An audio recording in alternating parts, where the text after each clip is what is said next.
ఇప్పుడు పొద్దున్న నుంచి రాత్రి దాకా మధ్యాహ్నం రాత్రి భోజనమే చేయడం చూస్తున్నాం. చక్కగా బియ్యం పెట్టుకుంటారు, ఇంత తెల్లన్నం. మనకి సినిమాల్లో డైలాగులు కూడా ఉంటూ ఉంటాయి కదా సార్, రైస్ పెడితే కర్రీస్ తీసుకొచ్చేస్తాము అని చెప్పి అంటూ ఉంటారు. సో అట్లా అంత ఈజీగా రైస్ వండేసుకుంటున్నారు, తినేస్తున్నారు. మరి అది అంత విషం అవుతుంది బాడీలోకి అని తెలుస్తుందో తెలియకుండా కూడా తినడం జరుగుతుంది సార్. మీరేమంటారు సార్? అంటే అందరికీ తెలుసు రైస్ తినేది మంచిది కాదని. అవును. దానికి అడిక్షన్, సిగరెట్ ఎట్లా అడిక్షను, ఈ పాను, డ్రగ్స్, లిక్కరు, ఇవన్నీ ఎట్లా అడిక్షన్, రైస్ కూడా అడిక్షనే, స్వీట్లు కూడా అడిక్షనే, కాఫీలు టీలు కూడా అడిక్షనే. అంటే మీకు అది తినకపోతే నాకేం అయిపోతాం అనుకునేది అడిక్షన్. వెరీ సింపుల్ అండి. తినకపోయినా ఏం కాము, కానీ తినకుండా ఉండలేం. సిగరెట్ తాకపోయినా ఏం కాదు, కానీ సిగరెట్ తాకుండా ఉండలేడు. ఎందుకు? మీ బ్రెయిన్ రిసెప్టార్స్కి సిగరెట్ పోయి నికోటిన్ పోయి లేపుతూ ఉంది, అప్పుడే బుర్ర పని చేస్తూ ఉంది, లేకపోతే పని చేయట్లా. ఇంకా మందు తాకపోతే షివరింగ్ అయిపోతుంది, అలవాటు అయిపోయింది. సో రైస్ తినకపోతే కూడా ప్రాణం కొట్టుకుంటుంది. ఎందుకు? బ్రెయిన్ డ్రామా చేస్తుంది. నీ జొన్న రొట్టె తినొచ్చు, అప్పుడే నీకు కావాల్సిన కార్బోహైడ్రేట్స్, మినరల్స్, ఫైబరు, ప్రోటీను పప్పుల్లో, చిక్కుడుకాయల్లో, ఆకుకూరల్లో అన్నీ వస్తాయి. కానీ రైస్ ఎందుకంటే ఆ రైసు, ఆ టేస్ట్లు రిజిస్టర్ అయిపోయినాయి బ్రెయిన్లో. సో దాన్ని తినకుండా ఉండలేము అంటా ఉంటారు. అంటే దాన్ని పక్కన పెట్టాలి. ఏదైతే మిమ్మల్ని అది కంట్రోల్ తెచ్చుకుంటూ దాన్ని పక్కన పెట్టాలి. ఏదైతే కంట్రోల్ తెచ్చుకుంటాయి, కాఫీ తాగకపోతే నాకు మైండ్ పని చేయదు అంటారు. కాఫీ, టీ సార్, ఇది కూడా పొద్దున్న లేవగానే కాఫీ తాగకపోతే మాకు ఇంకా రోజు గడవదు అంటారు. టీ తాగకపోతే నిద్ర వస్తుంది అంటారు. ఇది ఎంతవరకు కరెక్ట్ సార్? మీరు తాగుతారా మీ జీవన విధానంలో? అదే నేను చెప్పింది. నేను గమనించుకుంటా. నేను ఎప్పుడన్నా టీ తాగినాను అనుకోండి, నెలకు ఒకసారో 6 నెలలకు ఒకసారో, ఎక్కడో బయట పోయినప్పుడు కొత్తగా ఇచ్చింటారు, కొత్తగా ఎవరన్నా టీ పెట్టి తెచ్చేస్తారు. అది టీ నాకు వద్దు అని అనుకో, మరి ఏం తాగుతారు? నిమ్మకాయ జ్యూసా, బీట్రూట్ జ్యూసా, అవన్నీ మళ్ళీ వాళ్ళకి ఎందుకు రామని సరే తాగుతాను అనుకోండి. నేను అబ్జర్వ్ చేస్తా, అప్పుడు ఎక్స్ట్రా ఎనర్జీ వస్తుంది. అది ఏం జరుగుతూ ఉంది? నిజమే, ఆడ పోయి బ్రెయిన్ రిసెప్టార్స్ పోయి ఈ కెఫీన్ పోయి డమ్ అని లేపుతా ఉంది దాన్ని. అంటే మేము సెన్సిటివ్గా ఉన్నాం కాబట్టి ఆ కొంచెం కాఫీనే లేపుతా ఉంది. టూ యాక్టివ్ అయిపోయింటాము అని ఉంటుంది, తెలుస్తూ ఉంటుంది. నాకు వద్దు అట్లా. నేను టూ యాక్టివ్గా ఉండేదానికి రన్నింగ్ చేస్తా, నాకు ఎండార్ఫిన్స్ రిలీజ్ అవుతాయి, నేను నేచర్తో ఉంటా, నేను ప్రాణాయామం చేస్తా, కొంచెం సూర్య నమస్కారాలు చేసుకుంటా, పరిగెత్తా. అట్లా నేను ప్రజల్లో ఉంటా, చిన్నపిల్లలు చూసి హ్యాపీగా ఉంటా. నేను తినేటప్పుడు ఏదన్నా గుర్తుకొస్తే మా కుక్కకి అది తీసి పక్కన పెడతా. అదే అట్లా నేను చేసే పనులు నాకు నచ్చుతాయి. నేను నాతో ఉండా, నేను హ్యాపీగా ఉంటా. నేను ఏదో చేసి హ్యాపీనెస్ పొందే పనిలే, ఆ ఎక్స్ట్రా హ్యాపీనెస్ నాకు వద్దు అని. ఇప్పుడు సిగరెట్ తాగితేనే నేను నా బుర్ర పని చేస్తుంది, లేకపోతే పని చేయదు. ఇప్పుడు చెప్పు అంటే ఇంతవరకు చెప్పింది అర్థం కాలేదు అని. మరి ఆ పొజిషన్లో నా బ్రెయిన్ ఎందుకు పెట్టుకోవాలా? నేను రాత్రి 2కి లేచి మదనపల్లి నుంచి బెంగళూరు డ్రైవ్ చేసి అక్కడ కార్ బాడేసి ఆ ఫ్లైట్ ఎక్కి 5:30కు ఇంకెక్కడికో పోయి మళ్ళీ హైదరాబాద్లో దిగి 2-3 గంటలు నిద్రపోయి నేను యాక్టివ్గానే ఉండాలి కదా. నాకు ఎక్స్ట్రాగా దేంతోనే వచ్చే హ్యాపీనెస్ నాకెందుకు? అన్నం తిన్నా తినకపోయినా యుగాండాలో పొద్దున్న తిని బయలుదేరి నెక్స్ట్ రోజు మధ్యాహ్నం వచ్చే వరకు నేనేం తినలా, ఫ్లైట్లో ఏం ముట్లా. ఆ చెత్త తినాలి ఎందుకు అని వచ్చేసిన. పెద్ద అసిడిటీ పేషెంట్ని, రాగి జావతో అసిడిటీ పోయింది.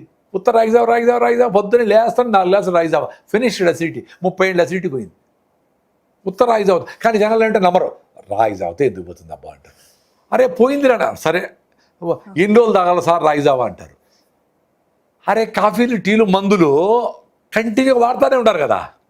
నెల రోజులు డాక్టర్ చెప్తే మందులు 4 రకాలు, 4 మూళ్ళ 120 మాత్రలు తెచ్చి పెట్టుకొని ఇంట్లో పద్ధతిగా వాడుతూ ఉంటారు కదా. పొద్దున్నే లేస్తారు 4 గ్లాసులు రాగి జావలో 8 టీ స్పూన్ల రాగిపిండి ఉంటుంది. ఆ రాగిపిండి చన్నీళ్ళు వేసి కలిపేస్తే కరిగిపోతే లిక్విడ్ అయిపోతుంది. వేడి నీళ్ళు, మసలి నీళ్ళు లిక్విడ్ పోసి తిప్పితే రాగి జావ రెడీ. పొద్దున్నే ముక్కు మూసుకొని 4 గ్లాసులు తాగేయండి, 1 వీక్ లేస్తానే పళ్ళు తోముకోకపోయినా పర్లే, అసిడిటీ పోతుంది, మ్యూకస్ మెంబ్రెయిన్ రీబిల్డ్ అవుతుంది, పుళ్ళుకు మందు వేసినట్టు మానిపోతుంది. That is the beauty of ragi java. నేను ఎక్స్పీరియన్స్ నేను పోగొట్టుకుని అందుకని చెప్పిన. జనాలు నమ్మినోళ్ళు 3 విషయాలు ఉంటాయండి. ఫస్ట్ వింటారు, మళ్ళీ అర్థం చేసుకోవడానికి ట్రై చేస్తారు, అదో బ్రేక్. మళ్ళీ ఆచరించేదానికి ఇంకా సంవత్సరమో 10 ఏళ్ళలో లేదా ఈ జీవితం నెక్స్ట్ జీవితంలో చేస్తారు. సో ఈ 3 గ్యాప్ చాలా ఎక్కువ ఉంటుంది చాలామందికి. కొంతమంది వినడము, అర్థం చేసుకోవడము, ఇంప్లిమెంట్ అట్ ఎ టైం అవుతుంది. వాడు మహానుభావుడు అవుతాడు. సిగరెట్ తాగేదానికి, ఏదో బ్రాండ్ మందు తాగేదానికి ఇంత ఆలోచించరు. కూల్ డ్రింక్ తాగేదానికి, కాఫీ తాగేదానికి ఇంత ఆలోచించరు.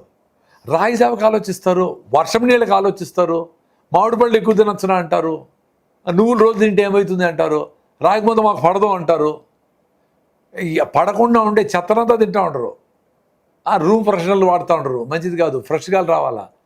వినేది, అర్థం చేసుకునేది, ఆచరించేది అట్ ఏ టైం జరిగితే ట్రాన్స్ఫర్మేషన్ అవుతుంది. ఆ గ్యాప్ పెంచుకుంటా పోయే కొద్దికి చూస్తాను, విన్నాము కరెక్టే, ట్రూతే ఉన్నట్టుంది, రాగి పిండే కదా.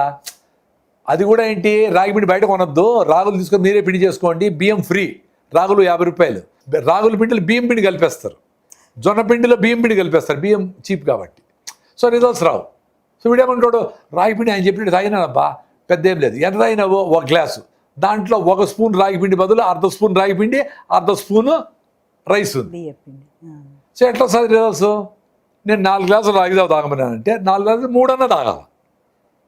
6 స్పూన్లు రాగి పిండి లోపల పోవాలి, పొద్దున్నే పోవాలి.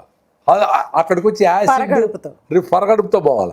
హైడ్రోక్లోరిక్ యాసిడ్, ఆకలి అనేది డ్యామేజ్ వచ్చిందంటే లోపల మళ్ళీ గ్యాస్ట్రిక్ ట్రబుల్, అసిడిటీ, అల్సర్కి మళ్ళీ ఈ హైడ్రోక్లోరిక్ యాసిడ్ పడి మళ్ళీ డ్యామేజ్ చేస్తుంది. మీరు దెబ్బ తగిలినప్పుడు పుండు వస్తుంది, పుండు మీద మళ్ళీ ఇటు కొడితే అట్లా మీకు ఆకలి కాకముందనే రాగి జావ తాగేయాలి.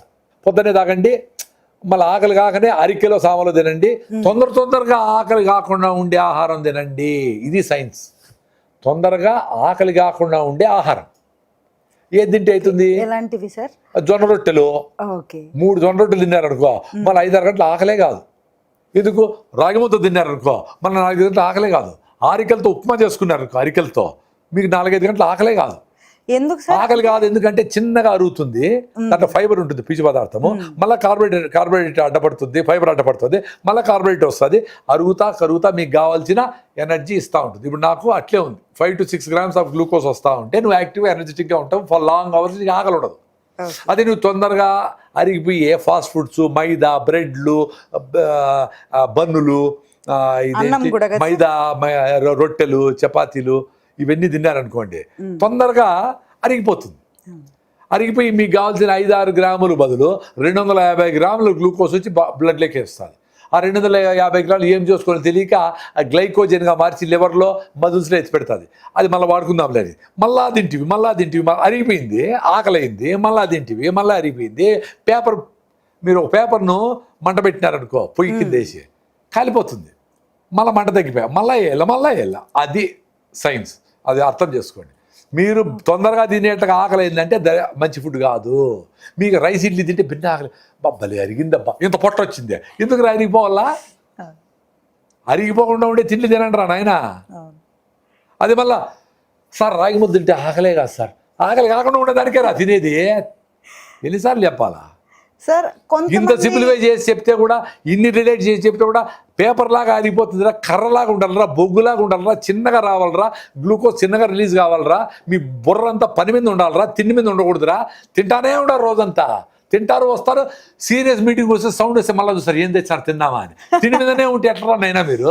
పాత వాళ్ళు చూడండి, పొద్దున్నే ఇంట్లో తినేసిపోతే మళ్ళీ సాయంత్రం వచ్చేవరకు వాళ్ళకి ఏం టెంప్ట్ కారు. డబ్బులు ఒకటి అసలు ఖర్చు పెట్టకూడదని, అరే ఇదంతా మంచిది కాదనేది ఒకటి వాళ్ళకి. ఇప్పుడు ఇంట్లో వండేవాడే లేడు.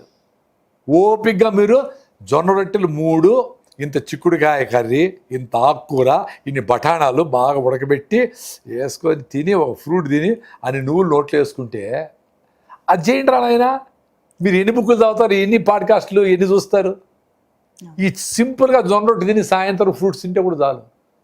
ఇవి చేసి అసలు నాకు ఎందుకు ఇంత తొందరగా ఆకలి అవుతుంది, అసలు పనే చేయట్లా, ఎందుకు ఆకలి అవుతా ఉంది? మీ పొట్ట బాగా అలవాటు చేశారు తొందరగా అరిపోయేదని. అది అరిగిపోతానే మళ్ళీ అడుగుతుంది, అరే ఖాళీ అయిందిరా పొట్ట పెట్టరా అని. అందుకని లావుగుండే వాళ్ళకి పాపం ఎక్కువ ఆకలి, వాళ్ళు తిని మళ్ళీ ఎట్లా చేసి అలవాటు అయిపోయింది వాళ్ళకి. ఫ్యాట్ అయిపోతారు, ఫ్యాట్గా మారుస్తూ ఉంది, మళ్ళీ తింటూ ఉంటారు, మళ్ళీ ఫ్యాట్ అవుతుంది. అట్లా 5 ఏళ్ళు 10 ఏళ్ళు 20 ఏళ్ళు ఇంత లావు అయిపోతారు.